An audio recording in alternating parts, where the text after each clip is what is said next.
So just one more minute and then we'll go ahead and get started. Thanks everybody for joining. Hey, Ramiz, good to see you. Good morning. Great topic. Good to see everyone. Thank you very much. Nice to see you. Hi, Dr. Sidjani. How are you? I'm fine, Dr. Karen. Thank you so much Thank for you. joining. Looking forward to your presentation. Okay, well, good morning or good afternoon or good evening, everybody. It's 8 o'clock here in Boston, so we'll go ahead and get started. My name is Kieran Agarwal-Harding. I'm the director of the Harvard Global Orthopedics Collaborative and of SONA Global. Today is the first of our 4 sessions of this complex upper extremity trauma conference. Those of you who have tuned in to prior virtual education conferences by HGOC will know that we've done topics on complex lower extremity trauma, spine trauma, arthroplasty in Africa. And, as a hand and upper extremity surgeon, this is something that I am very excited about, to finally be doing a complex upper extremity trauma course. So let's just jump right in. Our agenda over the course of the next 2 months, we've got 4 sessions. Today we'll be doing radial head fractures. Next week we'll have humeral shaft non-unions. And then in December, early December, we'll have elbow instability and then chronic elbow dislocations. For anybody who hasn't registered for the course, this is a QR code that should take you straight to the registration link. This is open to everybody, free for everybody, so please do share widely. It's almost 2024. We should all be very familiar with Zoom at this point. But just so that everybody's aware, we do have captions enabled. So if somebody wants to put on their captions, they can get a transcript of what we're saying. We also have a raise your hand function if you have a question. And there's, of course, chat and Q&A.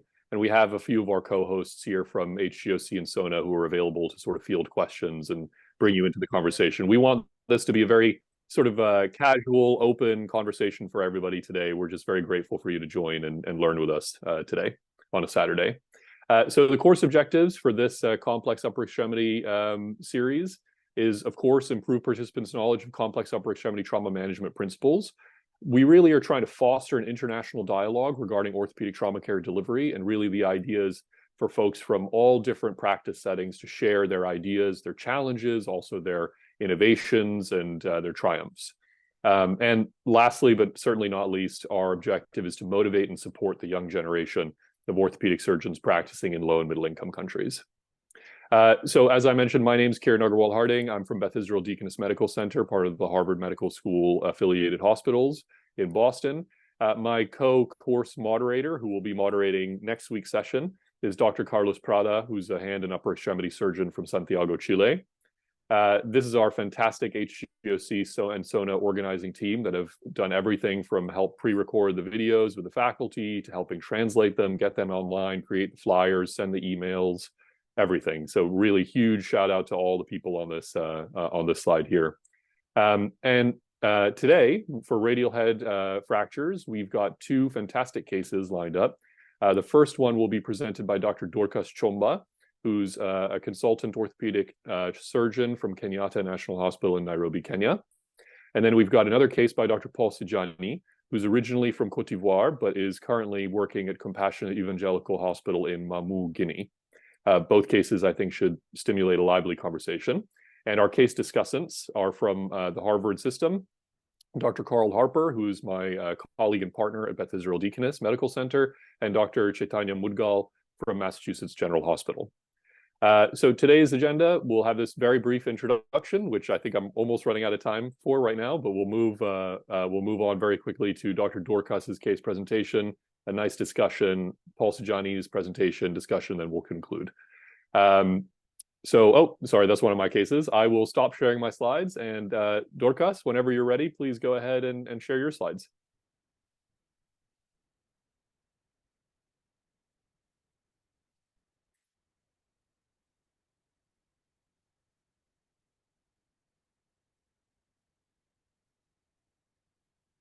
Dorcas, you there? Yes, I'm here. Though I see okay. It says the host has disabled the capacity to share. Go ahead. You should be able to host now. Go ahead.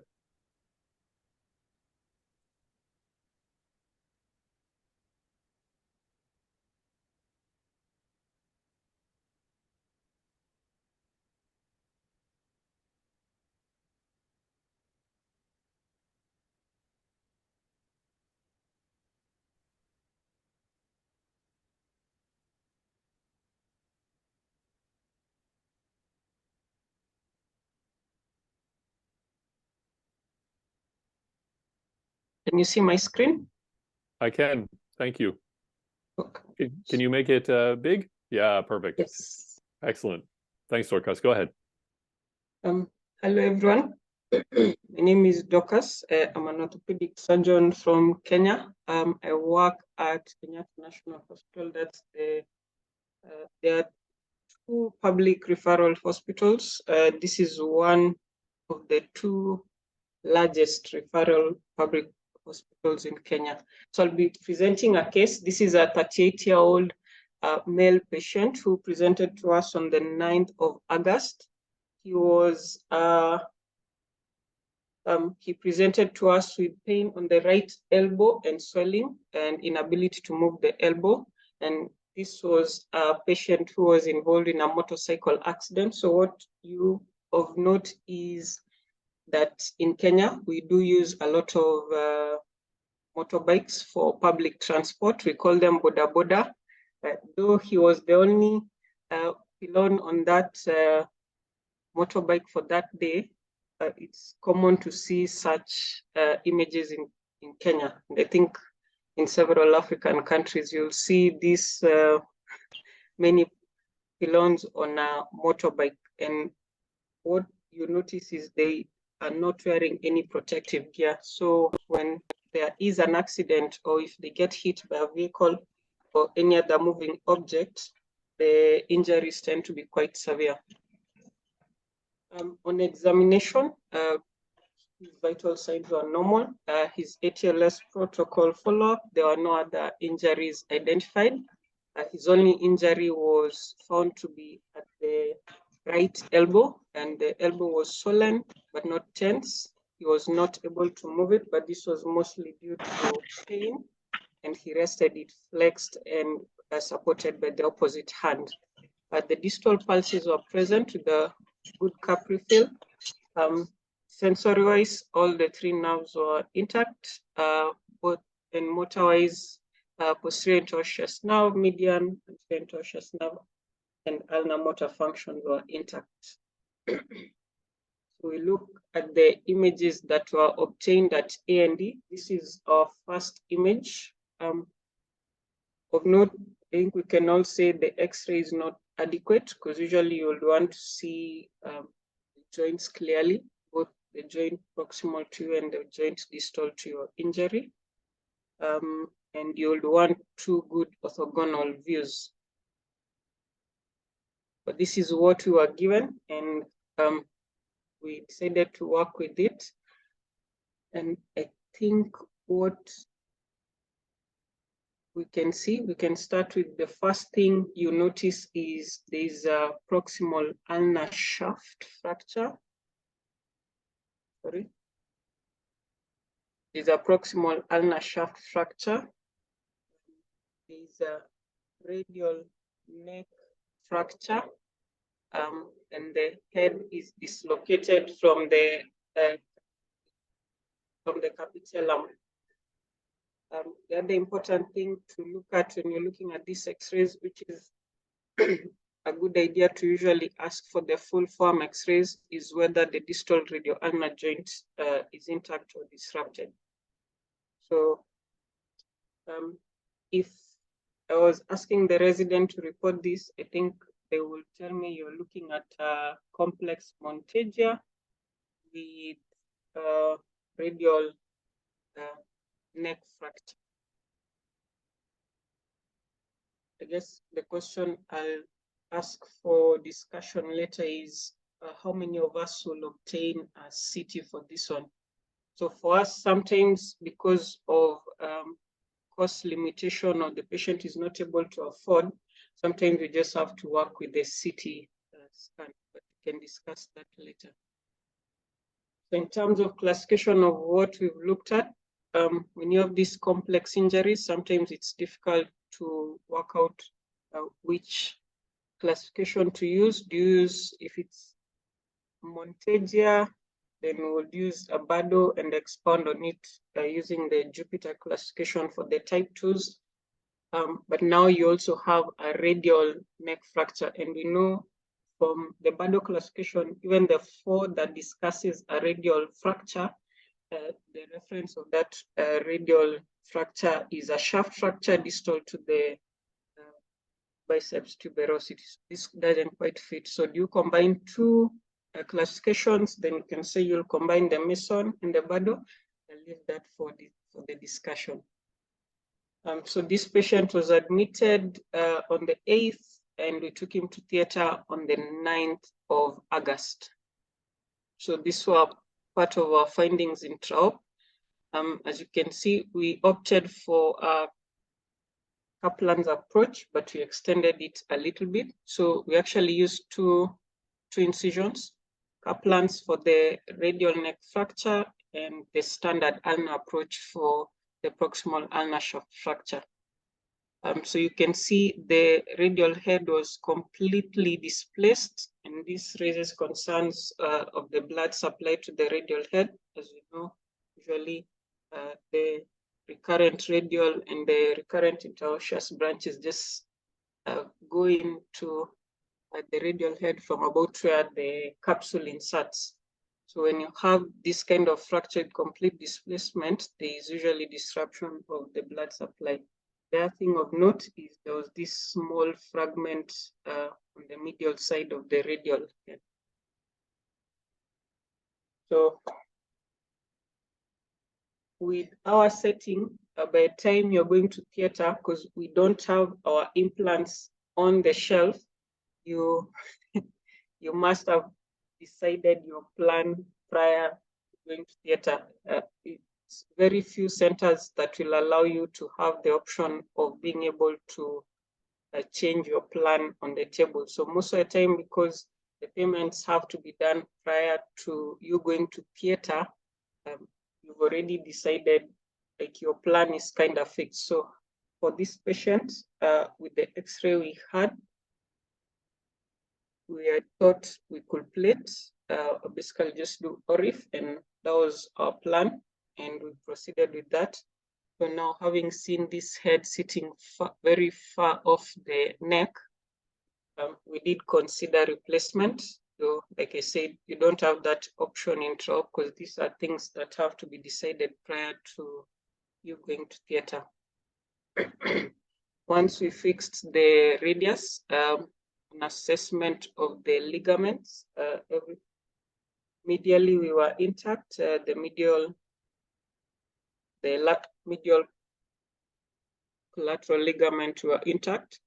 Laterally were intact, and the concern will be the radial collateral and the lateral ulnar collateral ligament. So there was good stability after the fixation. So I'll just show you our post-op x-rays in a minute so that you can just see what we did. Again, you see we don't have fluoroscopy images because sometimes you don't always have image intensifier in theater. So you have to fix and then probably rely on your post-op x-rays to see if anything else needs to be done. So these were our post-op images. So I'll just take you through what we did. So for that triangular medial fragment, we put 2 lug screws, about 1.5. And then for the radial neck, we used a 2.4 locking plate to fix that. And then on the ulnar side, we lugged, there was a fragment that we could lug, so we were able to lug that.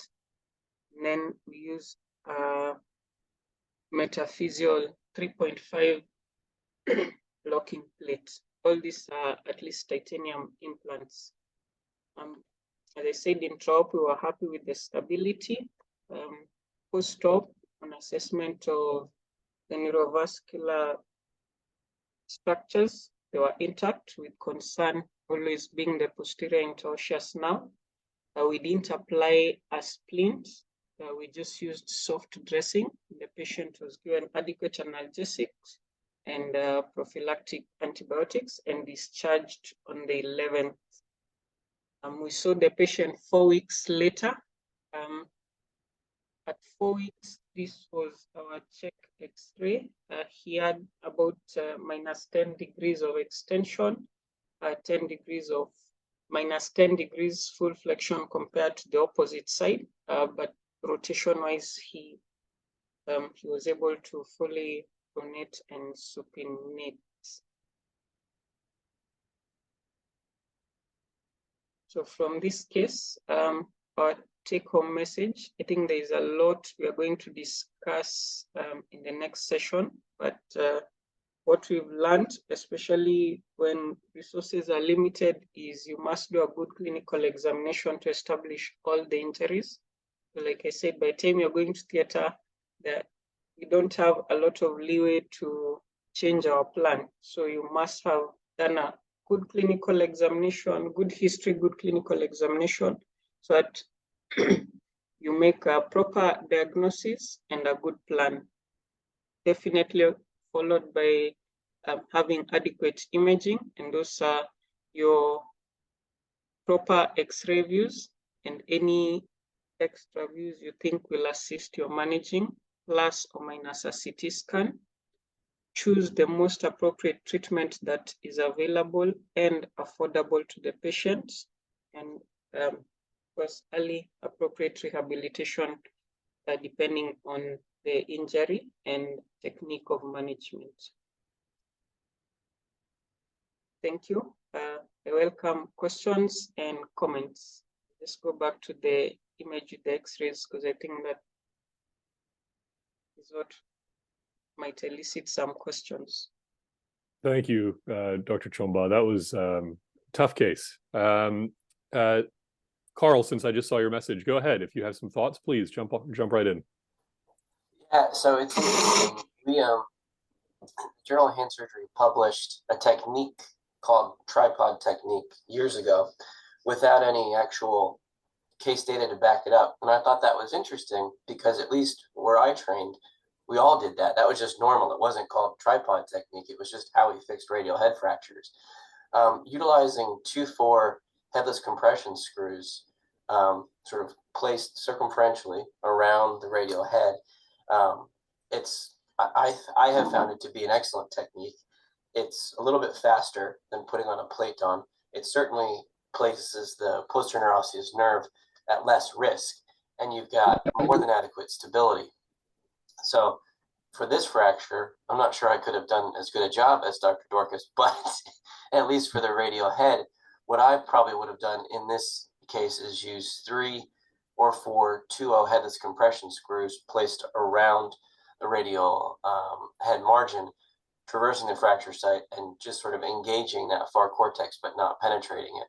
And what that allows you to do is much less soft tissue stripping, much better for the blood supply. And we've had excellent results, both with immediate range of motion and overall healing. I don't think I have one out of the 30 we've done so far with that technique that we've been tracking, any non-unions. So I think it's a nice technique. It's just, again, as Dr. Dorcas said, you have to have the equipment ready to go. And so, it's just something, but in terms of the length of screws and stuff, that might be limited because you do certainly need to measure to size as opposed to a plate and a plate kit. But that's something that could be, I think, used very successfully here. Yeah, Dorcas, I think you did a great job. Just a question here about the little fragment that you lagged, in the radial head, that medial fragment. Are those headless compression screws that you use there? Yes, at least, yeah, we do have the headless compression screws, at least from Athrex, but they become quite pricey. So you're limited as to how much you can use them, and sometimes some patients can't afford. So they have to pay for them themselves. So if they can't afford, what do you end up using instead? Do you just not do radial head fixation, or do you use threaded K wires, or what is your technique if you can't use the headless compression screws? But depending on the fracture pattern, you may end up using the K wires, or if you're looking at a type 3 or type 4 mesons, you probably just end up once with the type 4, once you've reduced it, you might just end up with an excision. So we do also do quite a bit of the radial head excision as an alternative to for patients who can't afford. Like now we have one in the ward who most likely that's what you're going to end up doing. The only hesitation is with this particular patient is why we can't just do a radial head excision only, is they seem to have already an SX low breast injury. So yeah, the discussion around it is then we put a cement spacer because it's cheaper, but it maintains your longitudinal stability for the form. Yeah, I get nervous about acute excision of the radial head. I do worry about the interosseous membrane being injured and causing proximal migration of the radius, you know, in these acute injury cases. Practicing here in Boston, I have the luxury of having incredible resources on the shelf at any time. So this is the case that I probably would have done a radial head arthroplasty. Now in Malawi, where I frequently go, if this is a case I probably would have been thinking like you, that this needs something to fix it, you know, to fill that radiocapitellar space and prevent that proximal migration of the radius. I don't think I would have attempted an acute excision, but I think having something in there, whether it's a block of cement or even just the radial head itself to create a buttress to allow scarring of the interosseous membrane is helpful. I think actually everything I'm saying I've learned from Dr. Mudgal. So actually I'll pass it over to Dr. Mudgal if he has a few comments on that point. Yeah, thank you, Kiran. Dr. Chomba, that was very nice. I love the technique and the pictures. A couple of things that I would bring up is that long before the tripod technique was called the tripod technique, we used to use, I'm dating myself here a little bit, we used to use just regular headed screws and you place them on the rim of the radial head and drive them down obliquely. And in those days, we used to call it the golf stool technique. It's something that you take on a golf course and you sit on it and it folds. So we used to call it the golf stool technique. And we didn't have headless screws in those days. So we just used 2.4 millimeter screws or 2.0 screws as the case may be, and drove them down obliquely. And it seemed to work well. I'm personally not in favor of plating radial necks. You can call that a personal bias. The other thing I would say is, like Kiran said, I mean, and like you alluded to, if you don't have resources, certainly using a block of cement shaped like the radial head and templated as a spacer to avoid longitudinal instability is a good option.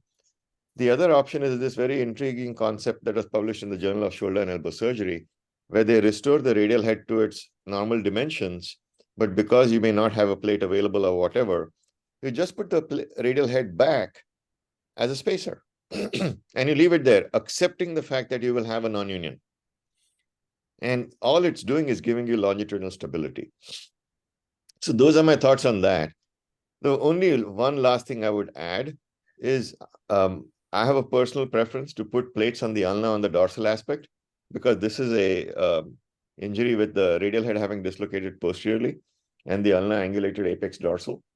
So ulnar shaft fractures tend to fail into flexion when you put the plate on the non-tension side. And it worked very well in this case because I suppose it was young, hard bone. But as a general rule, I tend to put my plates on the ulna on the dorsal aspect. Yeah, I tend to do the same, Dr. Mudgal. I also, Dorcas, I had a question for you.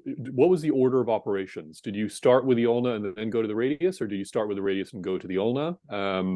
Just curious, just because my tendency is to first get the ulna out to length and then to go fixing the radius. But curious also, Dr. Mudgal and Dr. Harper, what you would do. But Dorcas, what did you end up doing in this case? So we started with the ulna to get the length, and then we proceeded to do the radius. And you did that through two separate incisions? Yes, making sure we had adequate skin bridges. But what we did is on the ulnar side, we didn't fully commit, like we just put 2 screws proximal and 1 screw distal, just to make sure we had length, and then opened on the other side to make sure we actually were reduced. So we didn't commit until we were sure we would be able to reduce the radial head. Then I don't know if that made sense. So we Yeah, did start absolutely. with the, yeah. Yeah, that makes sense. Actually, and just to follow up on that, Dorcas, there's a question here from Dr. Lubega about how you protect the PIN. Just since you're talking about your approach, when you do the Kaplan approach on the lateral side of the elbow, did you dissect out PIN? Did you visualize it? Um, in this case, no, we didn't. What we did is we followed the usual precautions. First, with the Kaplan's or any direct lateral approach, usually you keep the arm in full pronation because that pushes the posterior interosseous nerve anteriorly. And there was a study done, I think I might have that table. There was a study done by Lombardi and the colleagues, and they looked at the position of the posterior interosseous nerve with the different approaches, and the Kaplan was shown to give you, when in full supination, probably about 4 centimeters of working space without having to really fish out the posterior interosseous nerve. And the patient woke up, the PIN was working just fine when the patient woke up? Yes, though you have to remember also, you have to be very careful where you put the your Hohmann's retractors. You really want to avoid, yes. I think you're perhaps a little braver than me and maybe more experienced, but for me, anytime I'm going distal to the annular ligament, I always become worried with the lateral approach to the elbow about the PIN, so I always just dissect it out. And usually what I do is I will release the supinator, and that gives me a good view of the radial neck and also visualization of the PIN. Dr. Mudgal, Dr. Harper, any comments on that? I agree. I'm not as brave as Dr. Dorcas. If I was going to plate and go distal to the neck, I would have found the nerve, but that's just me. So I've pretty much gone away from plating radial necks. And so for me, it's not so much a concern, but I think it's completely agree with Dr. Chomba that 4 centimeters is a good way to look at it. And in fact, in one of my talks, I have a slide that shows that. And the 4 centimeters that I measured them from the max curvature of the capitellum. So I may actually be cheating myself out of maybe a centimeter or so, but it keeps me safe. And then everything that Dr. Chomba said about don't put any retractors in the front. So the technique that I use to look in the front is I take 2 Vicryl or something like that, and I put stitches spaced 1 inch apart in the anterior capsule, and I hold them up with an instrument. So all the traction is on that capsular stitch, and there's nothing around the radial neck. And that works well. It gives you good exposure. Yeah, that's a nice trick. The curtain, lifting up the curtain technique. Yeah, exactly. Yeah, very, very nice. I had a question for you, actually, Dr. Mudgal, about your technique of the golf stool. So you said you can do that using, I'm just, personally curious because I'm sure I'll end up doing something like that when I have limited resources. You can do that without headless compression screws, with headed screws. Yes. Do you try to countersink them below the cartilage? Yes. Okay. And because they're, see, the thing is, you have to remember that the edge of the radial head is basically non-articular. Okay, so it's non-articular, so you can easily put a screw through there. And as long as you're aiming it obliquely, and the important thing to also understand is that the anterolateral quadrant is osteopenic. You know that from Haverstock's study, where they looked at the trabecular count of the anterolateral quadrant, and what they found was the trabecular count in that quadrant is very low. So if you put a screw from the side of the radial head, and if it's headless, you lose purchase with one last turn. So you have to be very careful if you're putting a screw from the anterolateral quadrant. And guess what? Almost inevitably, you have to put a screw in the anterolateral quadrant because that's the way the radial head breaks. So that's why having that edge placement gives you a little bit more bone, and it doesn't affect your articulation. That's a good trick. Thank you for that. I wanted to also, yeah, please go ahead. We used 2 incisions. Who would have used one single incision, because I know I don't do the void much, but with the void, I know you will be able to extend laterally straight flaps to get you to expose the radial head and neck, and you will still be able to expose the ulna from the same incision. Who will do a single incision? I probably would have done this through a single incision. That's just my training bias because that's how I was trained. But I do think doing two incisions is totally appropriate as long as you leave a good skin bridge. Carl, how would you have done this? I almost universally would have done a big, long posterior approach and then worked through both. And the reason being is that we talked about like the sequence of how you do it. If you do the ulna first versus the radial head. For me, having done a chunk of these, I know the classic teaching is a posterior plate or a dorsal plate on the ulna, and that, sort of gets you what you want. But if you've got a fair degree of comminution, the last thing you want to do is put a plate on the ulna without reducing the radial head, and then go to reduce the radial head, and you can't because, the ulna was short. So I would have done a universal approach and then made sure I could reduce the radial head first. Dr. Mudial, any comments on that? To me, I can see the reason why Dr. Chomba would have done it with two approaches, because the ulnar fracture for me is a little too distal to think about a single approach. If the ulnar fracture is at the level of the coronoid and distal, extending distal, and if you have the anterior quadrilateral plate of fracture that Dr. Jupiter described in his further classification of type 2s, that's an ideal situation where you can use a single approach. In this case, where the fracture is further down, I can see Dr. Chamba's rationale for doing it with two. That being said, I think you can make one approach work. And I would have been tempted to probably replace this radial head. And in that case, through the ulnar fracture, you can easily replace the radial head first. And that would have been my technique for that. And then close the envelope and finish the ulnar fracture. Because the radial head's not going anywhere once it's replaced.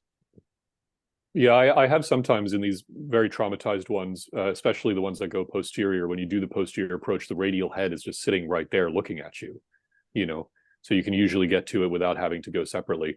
The other question I had for everybody, and I wanted to also bring in Paul Sidjani into this conversation. He's got his next case presentation coming up, but Dr. Sidjani, if you have any comments on this one, please feel free to join in, and that goes for anybody else on the call. When you did the approach, typically in the acute setting, if the radial head has come out laterally, dislocated laterally, it's blown apart the soft tissues, and the approach is basically done for you. So when we talk about Kaplan versus Coker interval, that sort of thing, generally I will tend towards the Kaplan interval because I don't want to inadvertently disrupt LUCL. That's maybe just an inexperienced surgeon talking. But generally speaking, the Kaplan approach is what I take, and that's generally what I see is disrupted when the radial head comes out laterally that way. But the other comment I had is you didn't repair any ligaments, Dorcas, when you did this, and obviously you had a fantastic outcome, so it seems like the elbow is stable.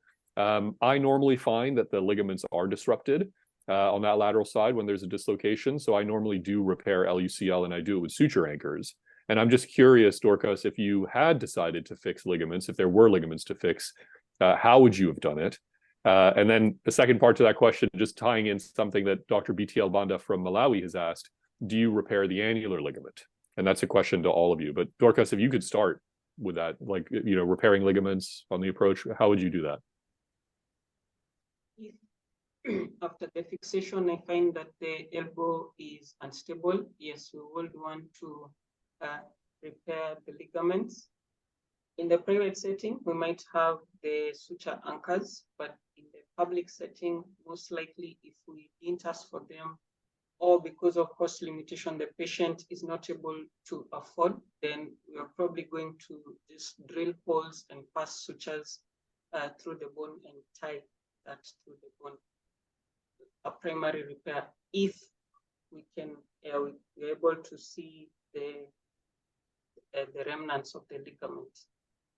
So definitely LUCL is always of concern, especially after you put back your radial head. You must make sure there is no posterolateral instability. So we did check for that, and for this case, we got lucky.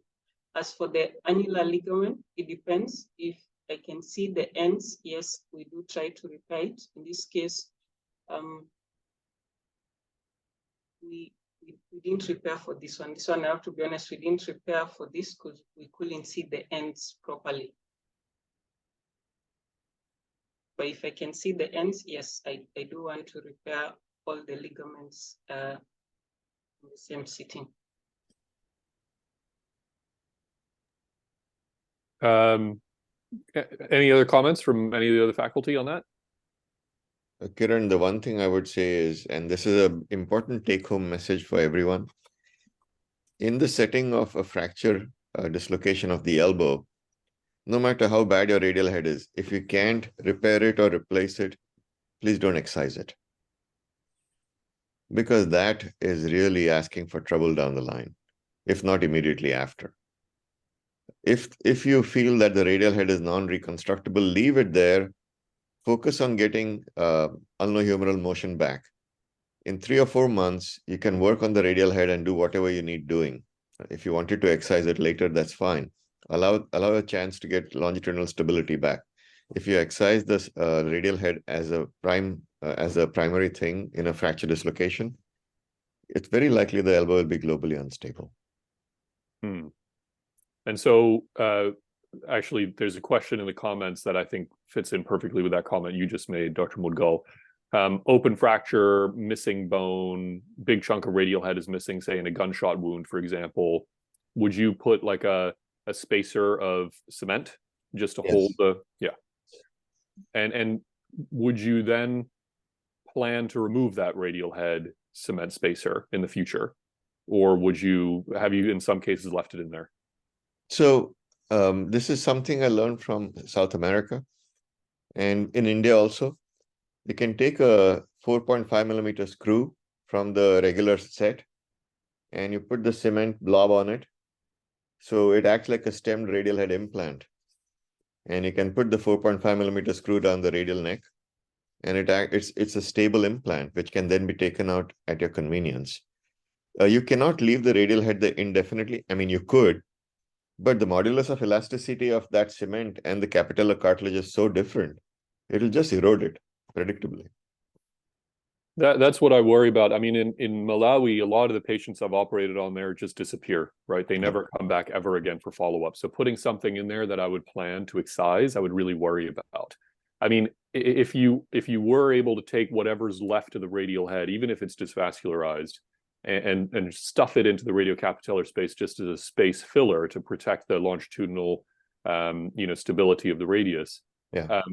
If that even goes on to a non-union and does degenerate because of avascular necrosis, is that okay? Can you leave that in there long term? Yes. All right. Well, that's good to know. All right. Well, for the purposes of time, why don't we move on to the next? Well, sorry, Carl, did you have a comment that you wanted to make about that before we move on? No, I just think everyone's got the same thought as I do. It's just like, whoa, that's crazy. But I think ultimately, it's not infected and it doesn't cause pain. Why not? But no, would I do that de novo in Boston? Probably not. Right. Yeah, I don't think I would do that in Boston where we have such an incredible array of tools at our disposal. But yeah, for sure in a place like Malawi where I don't have radial head arthroplasty and I don't have plates and screws even to fix these tiny little fractures, I think that's a really nice trick. All right, Dr. Sidjani, would you like to give your presentation? Sure. Thank you. Thank you very much, Karen. Okay. Let me.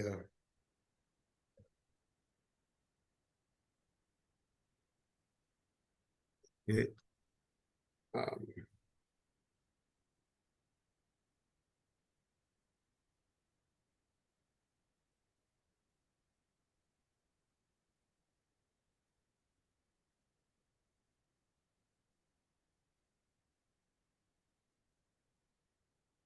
Dr. Sidjani, while you get your slide up, I just have a question here from Dr. Brian Madison from South I don't. Sudan.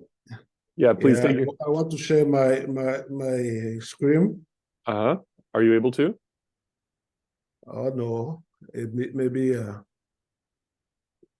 if you let me see.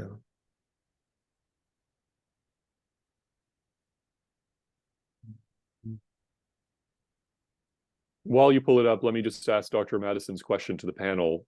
What's your experience with synostosis in these highly traumatized cases where there's a lot of bone fragments everywhere? Do you see that a lot?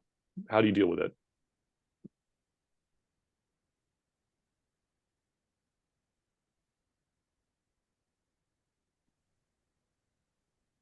Yeah, I'll Go let you. ahead, Carl. No, you go first. So here's the way I would put it. Whenever you operate on the radial head, you have to be prepared for HO occurring in 3 predictable locations. The first one is at the medial side, where you have where you have an inevitable injury to the MCL in an isolated radial head because it is a valgus loading injury. You will get some flex of HO there. The second is when you're reattaching the lateral complex or repairing the lateral structures, you will get some flex of HO there. And the third location is over the anterior aspect of the radial neck. These are predictable patterns of HO formation. And you just have to remember them and avoid too much dissection in those areas if you can. Copious irrigation is critical. If everything is blown apart like we talked about, then yes, you have to worry about HO. And you can do prophylaxis, but I don't know how possible that is in low and middle income countries. Dr. Karian, I need help to share my screen. Okay. Yeah. Well, do you see the share screen button at the bottom of this panel? Oh, at the moment.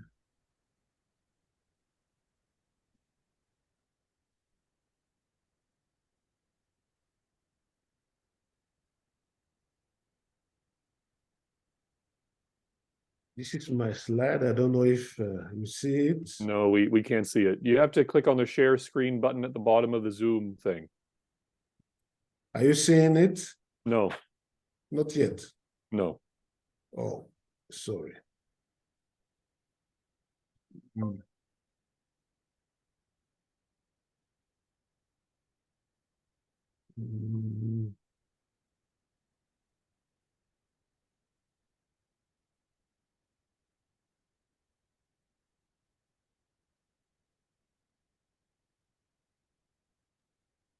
Dr. Sidjani, do you see the green share screen button in Zoom? Yeah, yes, I see share screen. Okay, so click on that, and then it should give you a chance to click on your slides from there.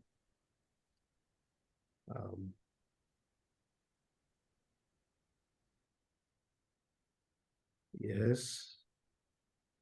Okay.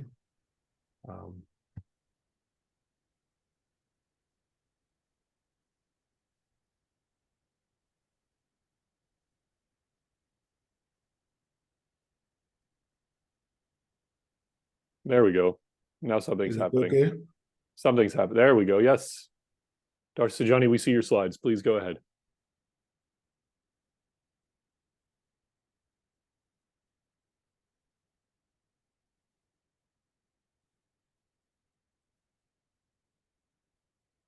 Oh, now they're gone again.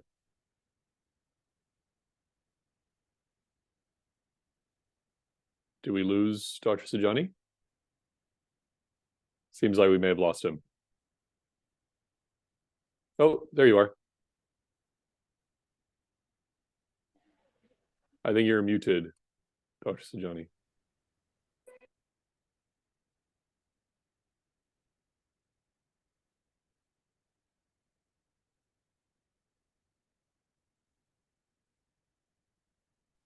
Hello? Yep. All right, Dr. Sidjani, we can see your slides. I believe you're still muted though. So if you unmute yourself, then we can hear your presentation. There we go. Okay, thank you. Yeah, please go Thank ahead. you, everybody. I'm happy to be with you. As I like to tell, I'm a big beginner in English, so I think that you will hear me. I'm a surgeon and I serve in Compassion Evangelical Hospital in Guinea. And the subject is from the despair of an elbow fracture dislocation to the hope of found post-operatively. And I did the surgery with Dr. Chomba, who's a surgeon in the Mayo Clinic.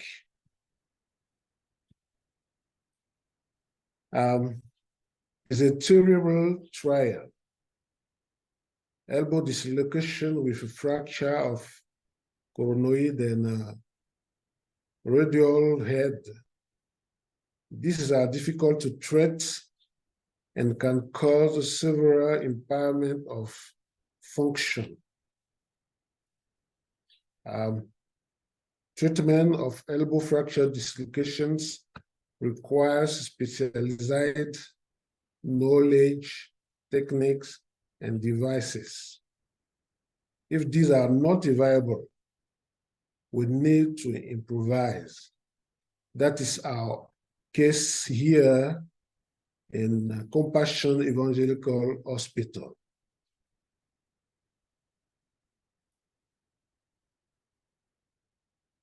Question and hypothesis. How can we manage cerebral fracture dislocations if specialized devices are not available? How does teamwork impact patients' socioeconomically? Hypothesis 1. Even when specialized devices are not available, it is still possible to treat complex injuries. 2. Specialized orthopedic care offers patients hope to do productive work and to contribute to the life of their community. Method. Case study. 12-week period, January 19, 2023 to April 30, 2023. 37-year-old male patient with a chronic elbow fracture dislocation after 7 weeks of treatment by a traditional healer. Extreme pain, unable to walk or eat with left hand, despairing. Had been working in Sierra Leone and had to return to Guinea because of disability. History. After 7 weeks of traditional healer treatment, for a terrible trial fracture dislocation of his left elbow, a 37-year-old shopkeeper was in despair because he remained dependent on others because of his inability to move or, excuse me,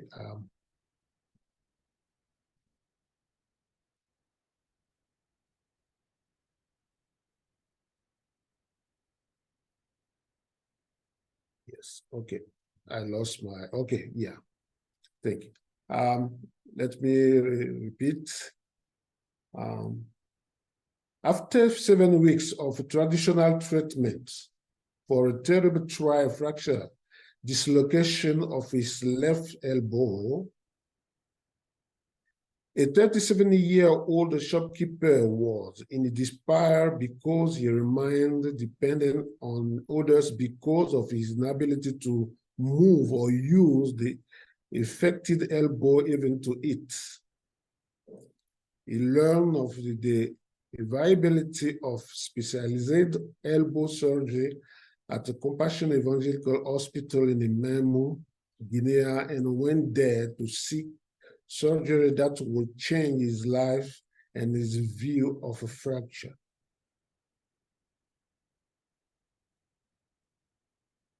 From despair to the hope of treatment. This situation plunged him into a state of despair and uncertainty about his future, because for him, the fracture of his elbow meant a permanent inability to resume his work and a dependence of others. A friend of his who benefited from orthopedic care at the CH, having learned of the arrival of an elbow specialized at CH, informed him and encouraged him to go there.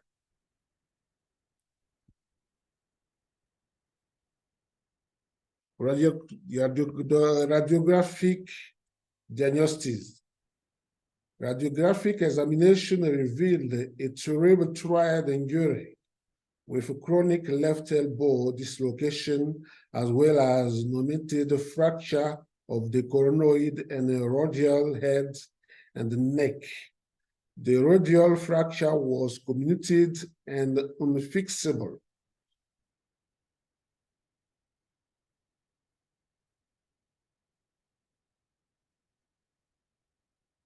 Surgical treatment, medial and lateral approaches. Coronoid fragment too small for screws, so transorthosis suture used. We use Vicryl number 0. Radial head was unfixable, so resected. Posterior long arm plaster splint and the sling was with elbow at 90 degrees.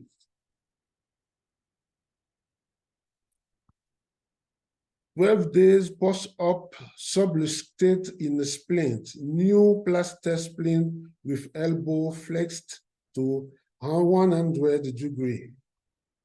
3 weeks post-op control X-ray confirmed reduction.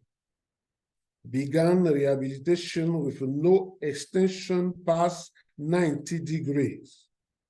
Full extension started 8 weeks post-op.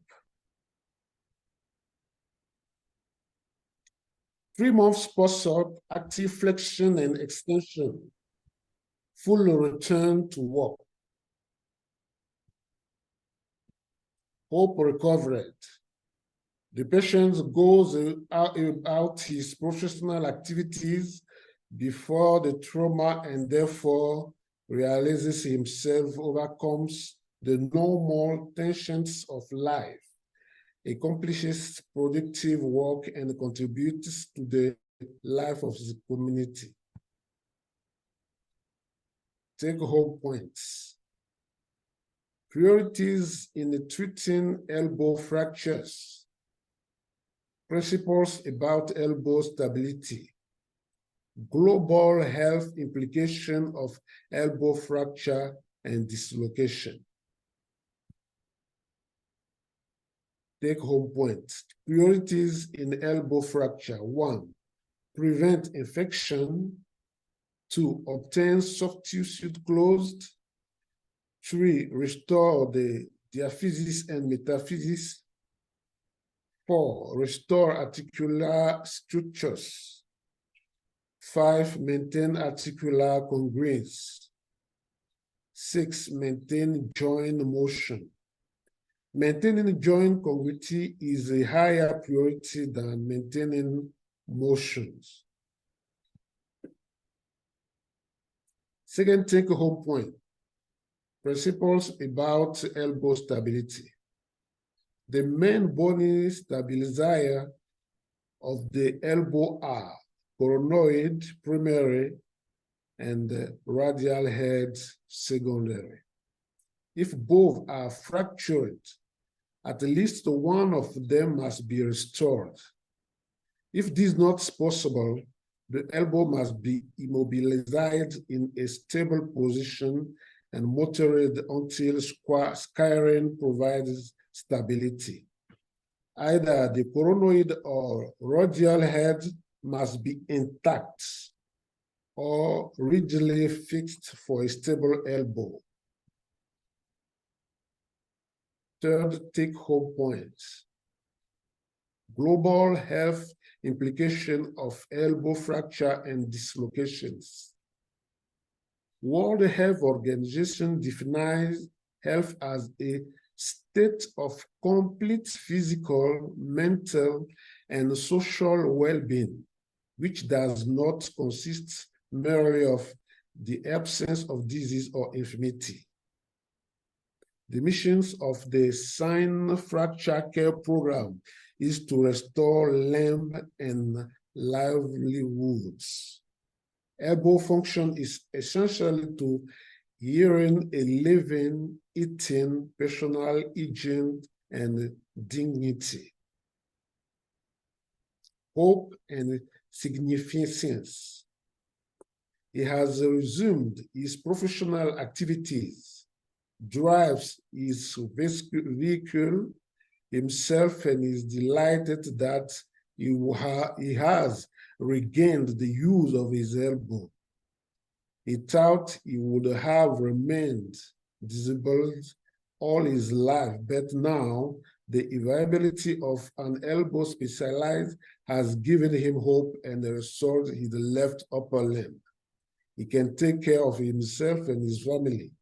He realized that a fracture cannot be treated by everyone, and that a badly treated one exposes oneself to temporary and permanent incapacities.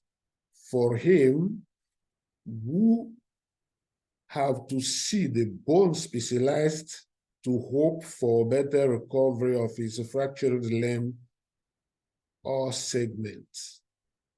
Conclusion: the interest of this study resides firstly in the fact that when there is a competent orthopedist to manage fractures, patients find hope and becomes an advisor to other people suffering from post-traumatic injuries.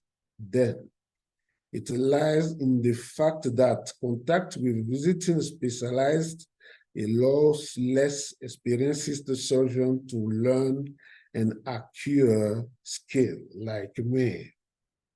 Thank you very much for your precious attention. Thanks, Dr. Sidjani. That was great. Any any comments from Dorcas, Carl, or Dr. Mudgal from that presentation?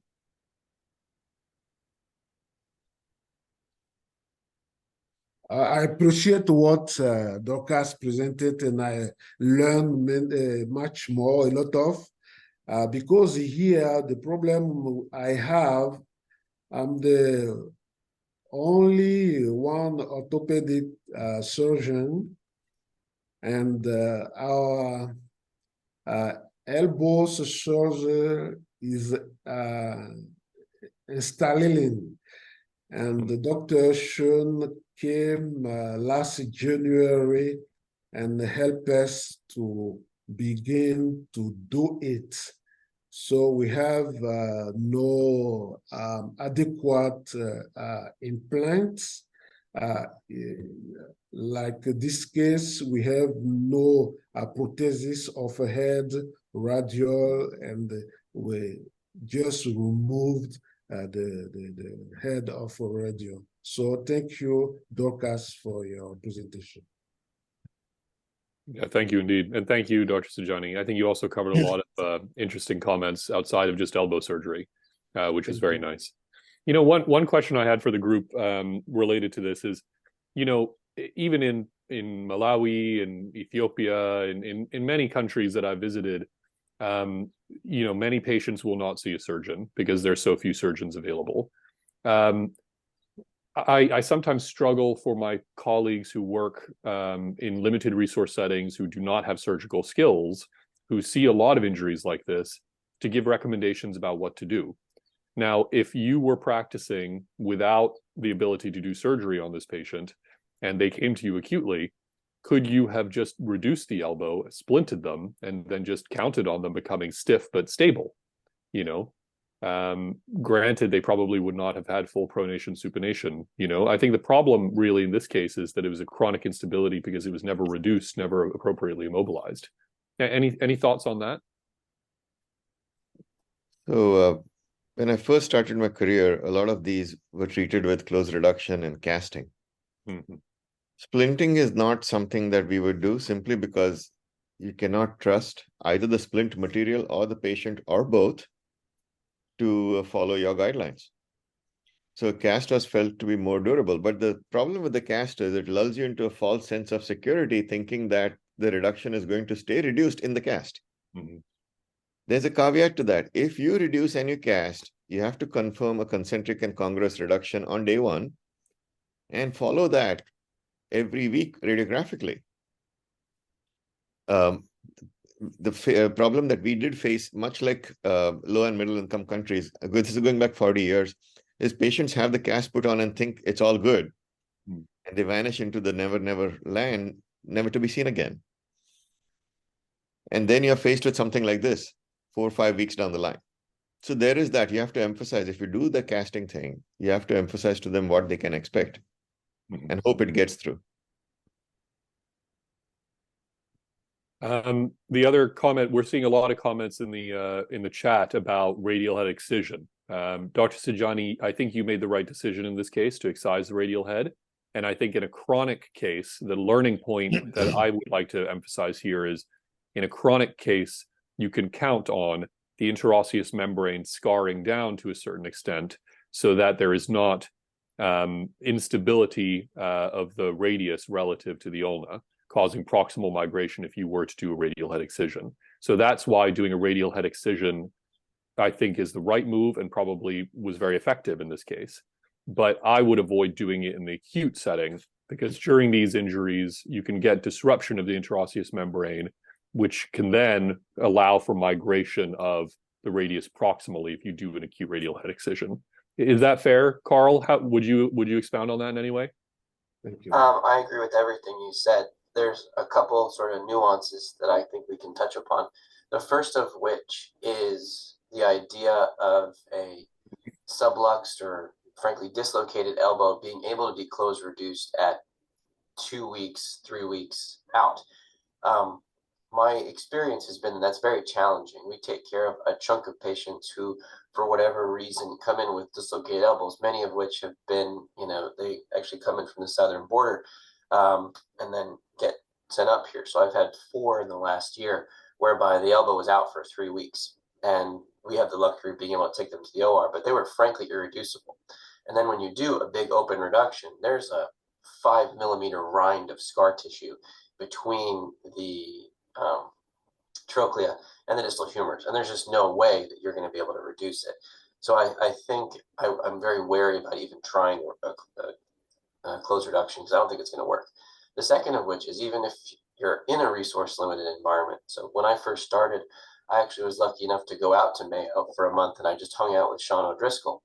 And one of the things we talked about was, in a resource limited environment, I don't know why it came up, but it did, what you can do in that setting of a chronic dislocation or a subacute dislocation is excise the radial head, core out all that scar tissue, reduce it, and as Dr. Mudgall said, get your concentric views, but then take a 2.5 pin or 3L pin, if that's all you have, and run it up the humerus from the ulna. So you put them at 90, run that pin up, or run 2 pins up, and then cast them, and then come back and pull the pin. And you're absolutely right. You're not going to have normal elbow motion, but it will be stable and quite functional. So that would be how I would approach this case. But I don't think getting a close reduction 3 weeks plus out is going to work. That's a great trick that I've used as well. Like in these, like I had a patient, large obese lady with ataxia, who fell and dislocated her elbow. And I did a ligamentous reconstruction, but still it seemed a little bit loose. And so I did pin it, across the ulnohumeral joint, and remove that pin after 4 weeks of casting her. And she now came back to see me actually just 6 months after her injury, and she's got full range of motion, no pain. So it really it can be quite a wonderful salvage move to do that. You reassure your repair as well in these complex cases. And if you don't have like all the tricks and tools to do like a ligamentous repair with suture anchors and that sort of thing, pinning it, allowing it to scar down, become stable, I think is a really good trick. I agree. If we do see them acutely, especially the dislocations, we reduce and splint. Then about 2 to 3 weeks, we remove the splint and assess for ligamentous stability. If they're stable, then we usually don't do anything else. But if they're unstable, then at that point is when we plan now to go in and do ligamentous repair or reconstruction. In this case, if cost is a limiting factor, then you're just going to try and use some tendon grafts. Mm-hmm. When they do come in late, because you also do get those cases, what we usually end up having to do is an open reduction and stabilizing with some K-wires. Like you said, we usually do end up having to pin them. Then you keep the pins for roughly 4 weeks, remove them, and then reassess if there's anything more that needs to be done. Thanks, Dorcas. A question I think perhaps maybe you could help answer here is a question from the group. Do you think X-Fix or dynamic X-Fix is an option in a limited resource situation? Do you ever do that?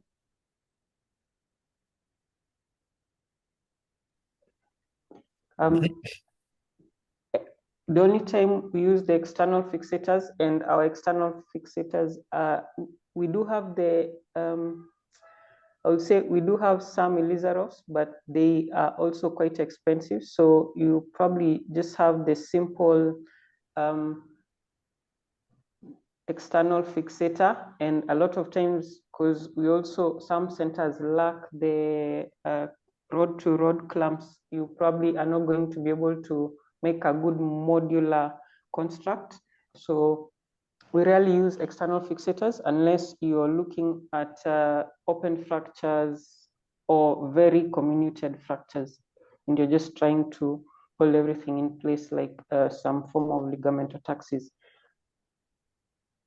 In addition to cross-pinning the joint with Steinmann pins, we had published a technique on plating across the elbow with a 4.5 millimeter LCDCP.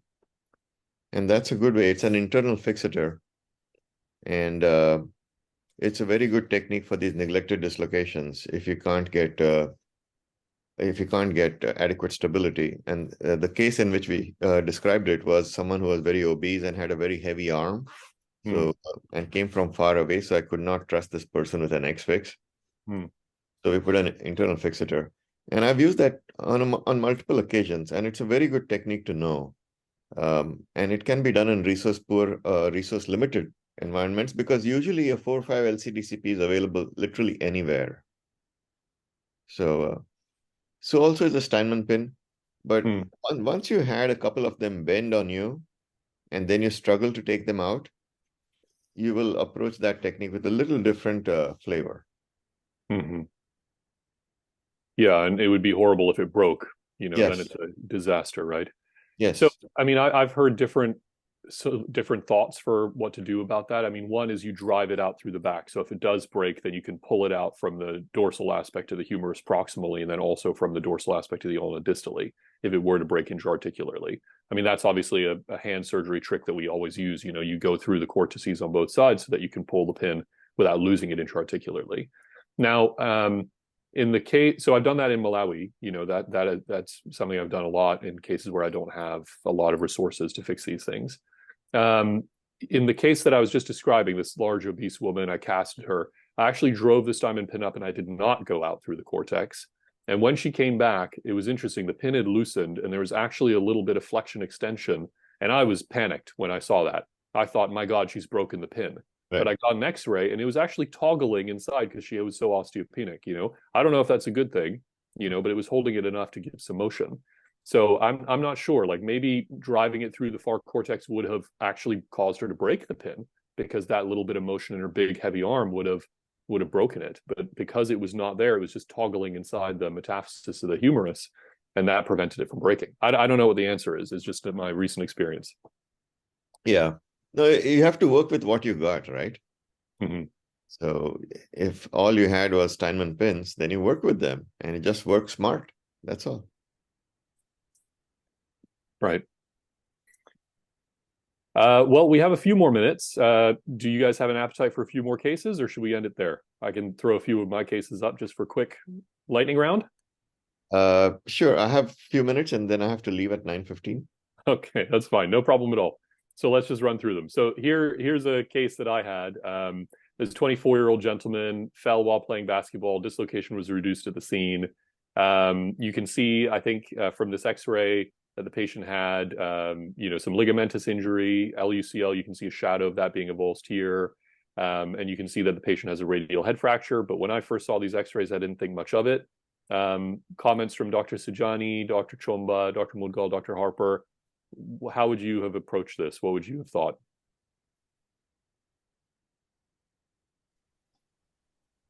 If that's acute, I would get in Boston, I would get a CT scan with 9 degrees of flexion.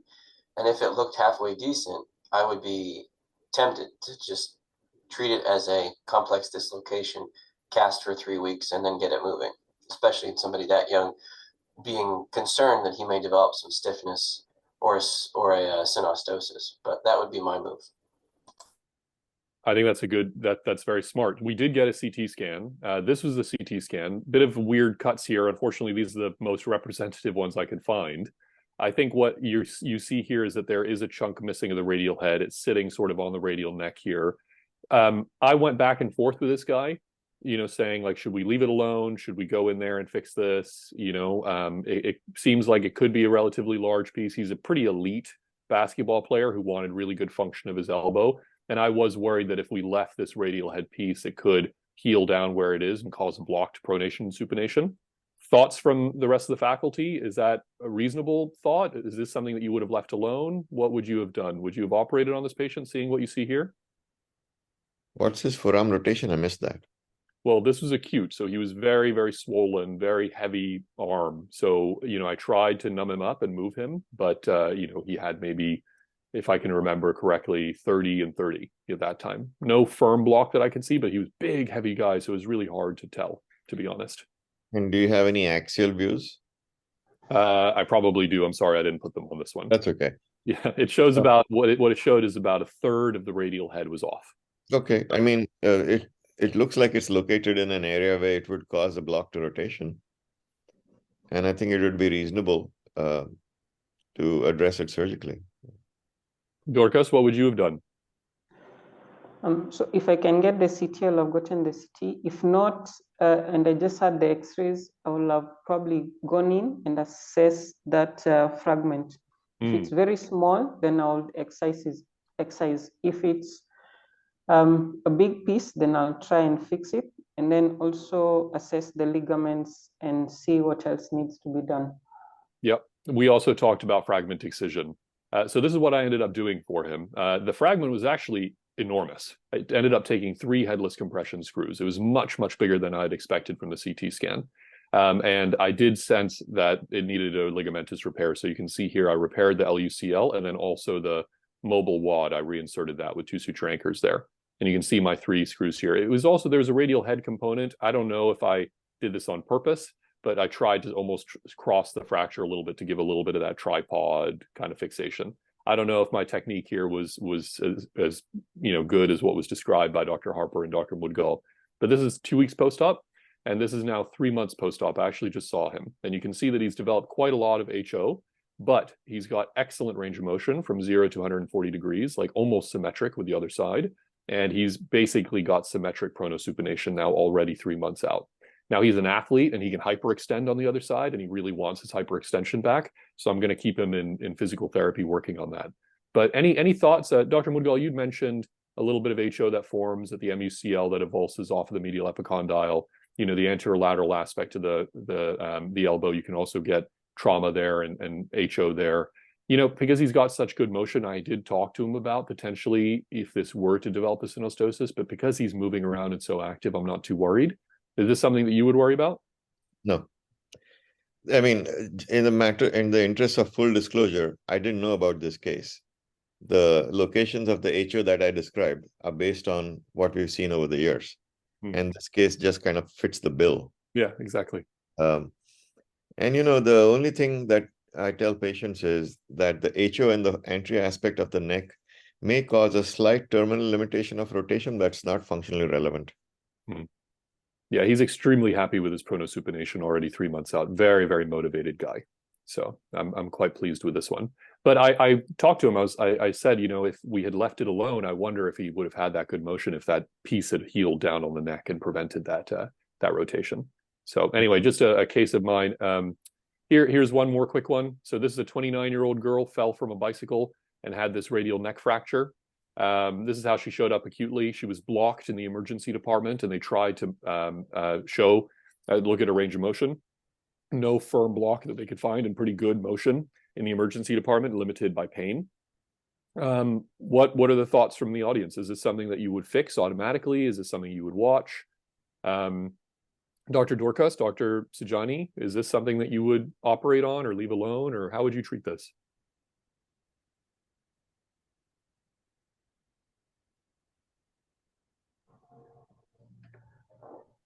Depending on where I'm seeing the patient, if the patient is at if they are not limited in terms of cost, I think I will go in and fix. If they are limited, I'll probably just, depending on how much pain they're having, I will splint for like 2-3 weeks and then just start range of motion. But if cost is not a limiting factor, I will consider fixing it.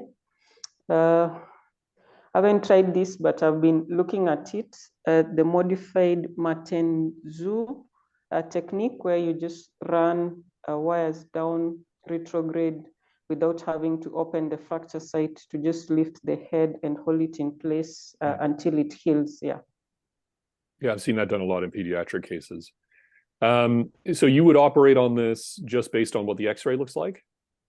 Or, I mean, me telling you that, when I numbed her up with lidocaine in the radiocapitellar joint, I was able to get her moving a little bit. She's very sort of timid, so it was hard because of her pain and anxiety, but I did not feel any firm block to motion. Does that change your decision at all for this? Or do you worry that it will end up becoming stiff in the future? I worry it will become stiff in the future. All right. If Carl? I can get a CT, yes, I will get a CT. Yeah. I think I did get a CT. I'm not sure if it showed much more than this x-ray. I'm sorry, I don't have it on here. Carl, what would you have done for this patient? Her age makes me very nervous about non-opping this. If this was, a 65, 75-year-old human, I would non-op this pretty much every time. So a little bit more of the complication for this lady, she did not have good insurance. She was not from the US. She was going to pay out of pocket, so she did not want surgery. She was also very worried about scars. She did not want any scars around the elbow and was very nervous about that. So after a very extensive discussion about risks and benefits, I ended up treating her non-operatively. And so this is her 2 weeks. Healing kind of in its deformed position, 45-45 supination pronation. And at 3 months, this is where she ended up healing. Elbow is completely stable. She's got 80 degrees of supination, 80 degrees of pronation, basically looks symmetric with the other side, lacking 10 degrees of terminal extension, which is the only thing that bothers her. And she's going to continue to work on that with therapy. I was planning to see her just recently, but she missed her appointment, unfortunately. So I don't have the 6-month follow-up. Yeah, thoughts? I mean, is this something that you think I could have gotten better if I'd fixed it? You can't get better. I mean, you lack 10 degrees of extension, and that's it. Like, if you fix this, you'd be ecstatic with your motion. So, no, you could not have done better. Do you worry about future instability of the elbow or future arthritis because of this deformity, Carl? No, one of the things, so if your previous x-ray, previous case showed the HO at the LUCL and the MUCL, and that's gold, right? Like, that's not going to be unstable ever. That is locked in. And so, with rare exception.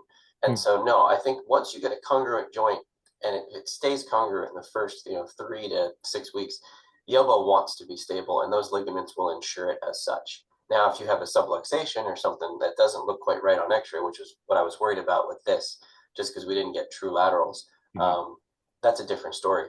But as long as you're congruent, the elbow will want to be stable, and those ligaments will tighten up. And so if you lack 10 degrees, fine. But I don't think this is like going to fall off a cliff and get markedly worse. I think she's got what she's got, and it should be durable. Awesome. Any other comments from anybody else? What do you guys think? Dr. Mudugal, are you still on the line? Yeah, I'm here. What do you think? I mean, this behaved exactly the way I expected it to. Oh, really? Yes. Good. The key is, if you can show a lack of block to rotation on day 1, it will not become a block to rotation on day 24. Doesn't happen. It stays unblocked, because the maximal deformation happens at the moment of impact. This is impacted, right? The radial head is impacted. So that physiologic loading with rotation is not going to impact it anymore.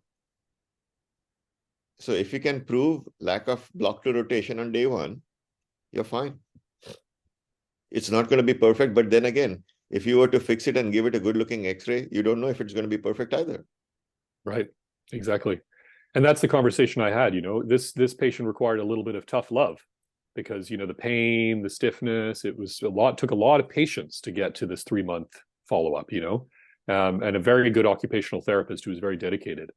But I mean, my argument, as time went by, was, if there is a firm block that I just can't detect because you're, so anxious with motion, we could potentially do a radial head excision or an arthroplasty if needed. But I think probably in this case, an excision would have been fine. So in my mind, I was losing nothing by just being patient and seeing how she does. And if I had leapt into surgery in a patient who was having such difficulty with rehabilitation already, they're only going to become more stiff if I go in there and try to do some kind of surgery. And that really worried me, that I would go in, try to fix it, and then she would just be more stiff, more scar, and then it would just be a harder recovery for her and, more complicated revision if that was needed. So in my mind, this worked out well. Maybe got a little bit lucky here, but she seems relatively happy with it.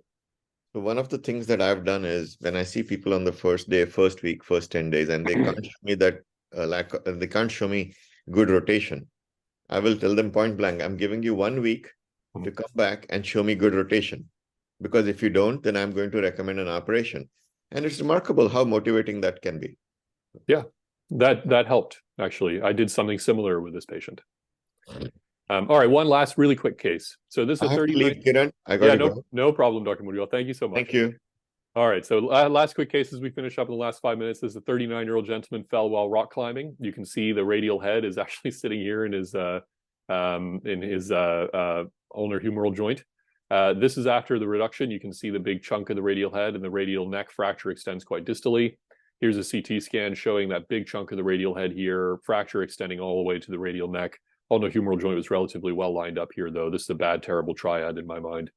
Oh, sorry, I jumped to it. So,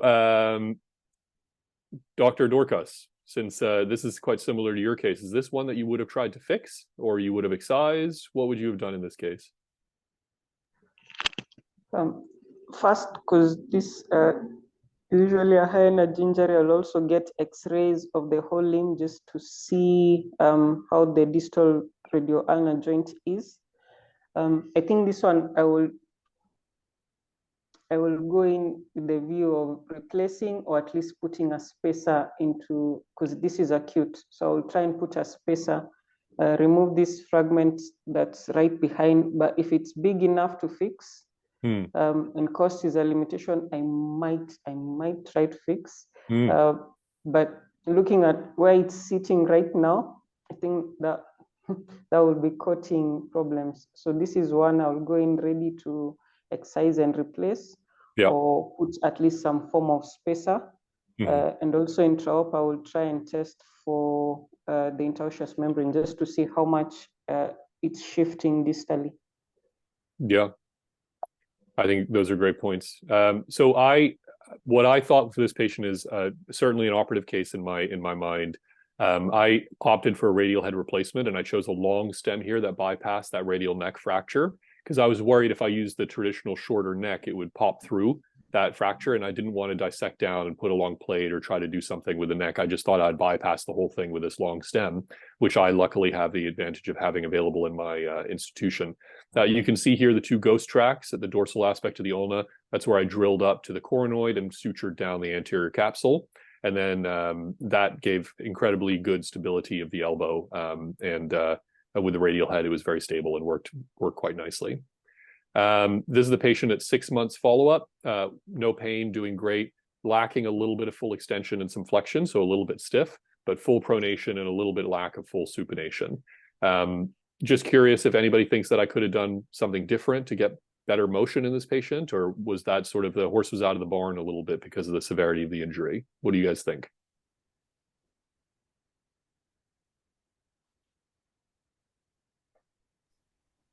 I think it looks great, bud. I would have I done agree. the same thing. I agree. All right, well, thank you guys. There's a comment in the chat about manipulation under anesthesia from Dr. Hiskias from Ethiopia. Thank you for the question. So I have done manipulations under anesthesia for stiff elbows, but I typically will warn the patient ahead of time and consent them for open excision of capsule, capsular excision of heterotopic bone in order to get the elbow moving. In my training, I did a few manipulations under anesthesia in some cases, and I never really found them terribly satisfying. So having the option to go in and do capsular releases for the stiff elbow, I think is very useful. And in fact, we have a session on stiff elbows, I think, at some point that we'll be doing. Any comments on that? Carl, do you ever manipulate elbows? Dr. Dorcas, Dr. Sidjani, do you ever manipulate elbows? No, I haven't had good success with that. I'll always try it, but I've broken two humerus. I've caused two humerus fractures doing closed manipulation, so I don't do that anymore. Yeah, I worry about that too. Dr. Sidjani, is that something that you've ever done, manipulations for stiff elbows? Yeah, sometimes, not every time, if I'm sure that is necessary, because the first thing I have to do is to immobilize it, and maybe after, but I don't go at first time. Yeah. Thanks. Yeah, it's tricky. I think in some cases you can get away with better motion, and but I tend to do capsular excisions because I think when these things become stiff, it's because you have all the soft tissue there, and as much as the patient can fight and try to get there, like, you can be stronger, but you can also break the bones, as Carl just mentioned. So I really worry about doing manipulations without doing something open, to release the capsule on the inside. Okay, this was a fantastic conversation and discussion. I really appreciated it.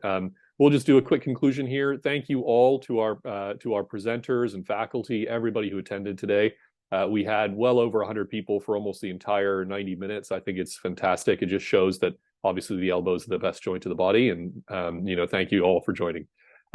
So everybody who participated today, if you attended the live session and you complete the course evaluation, there's a pre and post session survey. We would be very pleased to give you a little certificate of participation for the session.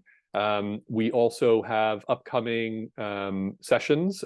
There's one in a week's time, exactly in a week's time, on humeral shaft non-union. I think I saw Dr. Carlos Prada on the line. He will be facilitating that conversation. Carlos, if you're there, you just want to say hi. We also hi. Hey, there you are. Hi. Hi. I will be happy to join next week.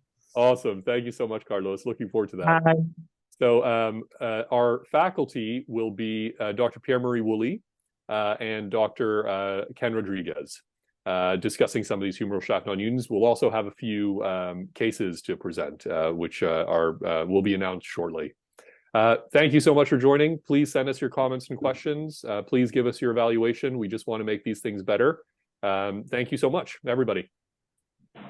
Thank you very much. Thank you. Carry on.